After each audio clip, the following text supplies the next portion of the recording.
La boîte à grains vous présente Alimentez votre bien-être avec la naturopathe Lynn Gonneau. La boîte à grains, c'est 4 supermarchés santé. Grébert, Saint-Joseph, Le Plateau et Elmer. Laboîteagrains.com. Jusqu'à 17h, vous écoutez l'Outaouais maintenant avec Caroline Bertrand. Votre point de repère au 104.7 Outaouais. Je sais pas si vous vous sentez faible, fatigué, irritable dernièrement. Dans mon cas, c'est le cas des fois. Alors, je vais écouter avec attention ce que ma prochaine invitée va nous expliquer.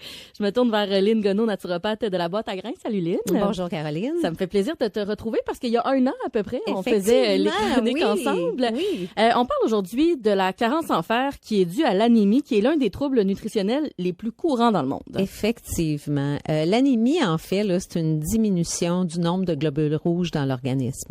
Où tu trouves une diminution de l'hémoglobine. Ça, c'est la partie de la cellule qui transporte l'oxygène jusque dans le sang. Donc, moins d'oxygène acheminé aux organes, comme exemple le cœur, le cerveau, les poumons, les muscles, ça veut dire plus de difficultés à ces organes-là de bien fonctionner. Mm-hmm.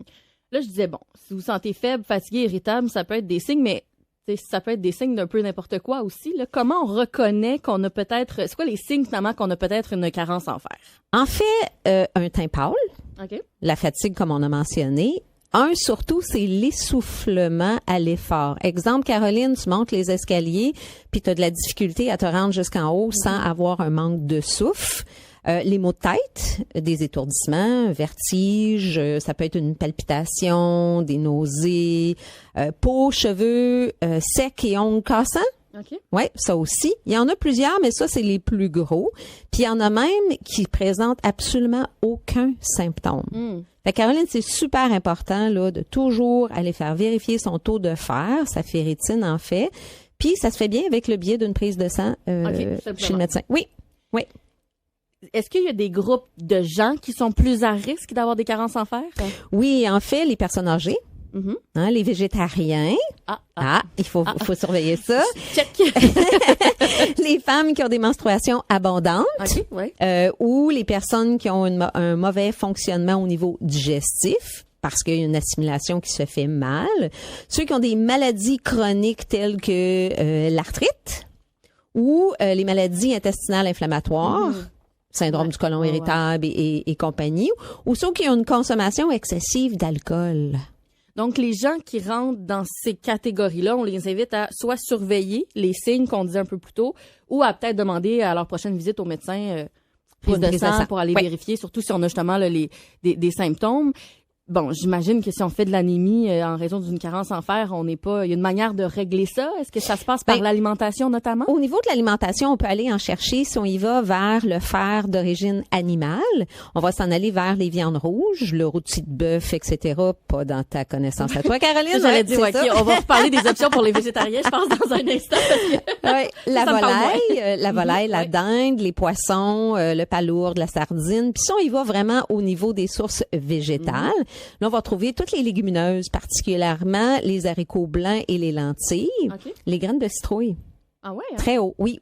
La mélasse verte. Puis là, il faut pas la confondre là avec la mélasse de fantaisie là brune là. Ouais, pour faire des biscuits. Oui, effectivement. Ça, oui. Les légumes verts foncés, les betteraves, le jaune d'œuf. Les pommes puis les amandes, ça en est là quelques-unes qu'on peut utiliser régulièrement. On intègre ça donc à notre alimentation, puis ça peut venir, du moins, peut-être à balancer un peu plus notre fer. Là. Effectivement. Puis, un conseil super important pour l'assimilation, pour aider l'absorption du fer, c'est de toujours prendre de la vitamine C. Fait que tu peux prendre des aliments en même temps qui sont riches en vitamine C, comme le brocoli, le poivron, persil, chou-fleur, exemple, ou avec un supplément de vitamine C. Et surtout, c'est préférable de boire le thé ou le café 1 heure avant ou après un repas parce que ça diminue l'absorption du fer et du calcium. Donc, si on boit trop près du repas... Exact. Ah ouais, OK. C'est intéressant quand même. Toujours 1 heure avant ou 1 heure après.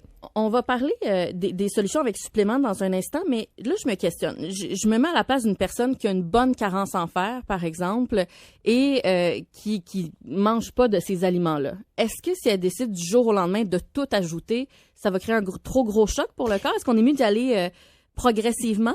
progressivement, c'est très important de un. Encore, j'invite les gens à aller faire un test sanguin pour vérifier, voir à quel niveau on est rendu. Mais si on s'en sert très peu au début, on peut revoir un regain d'énergie. On peut voir les symptômes qui vont tranquillement diminuer jusqu'à temps qu'on ait faire une prise de sang. Donc, en petite quantité au début, on va faire une prise de sang, puis après ça, on réajuste en conséquence. Est-ce qu'on peut avoir trop de fer? Oui. Ah ouais, oui, faut faire trop de fer, c'est pas bon, là. Non, exactement. Ça, okay. En manque ou en trop, c'est pas bon. OK. Et là, donc, ça, s'il y a des solutions avec l'alimentation, est-ce qu'il y a des solutions avec des suppléments également? Oui, toujours. Il y en a un de la compagnie Health First, qui est un fer qu'on peut prendre. Lui va t'aider à augmenter ou à contribuer, en fait, à la formation de tes globules rouges, et peut prévenir, évidemment, tes carences en fer. Lui, par contre, il va contenir de la vitamine B puis de la vitamine C, comme on a parlé tantôt, qui va faciliter l'absorption du fer, puis breveter d'une façon où est-ce qu'il ne te rendra pas constipé. OK. Il y a un spécial en ce moment, donc au lieu de 17,99, il est 15,99. Tu as une belle économie de 2 $. Lynn, si jamais j'ai une carence en fer ou n'importe quelle autre question, oui. Où est-ce que je m'en vais te voir? Tu peux venir me voir à la boîte à grains sur Grébert tous les mardis de midi à 5 heures, puis on va pouvoir regarder ça ensemble, Caroline. Excellent. Lynn Gonneau, naturopathe de la boîte à grains. Un gros merci. Merci.